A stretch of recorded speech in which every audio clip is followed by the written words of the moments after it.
kita dekat supermarket ni. Aku sebenarnya nak beli sudu, nak cari sudu lah. Mahal-mahal. Ni air apa ni? Untung bilion.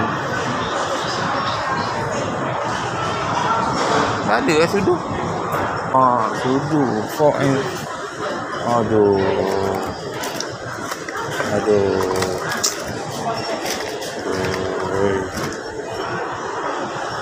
Mana sudu bersih semua? Oh my god. Mesti ada. Kali-kali.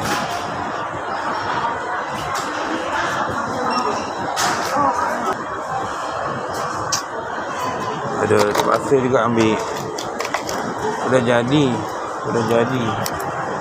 Apa dah jadi? 2,000 satu hari ni, 2,000.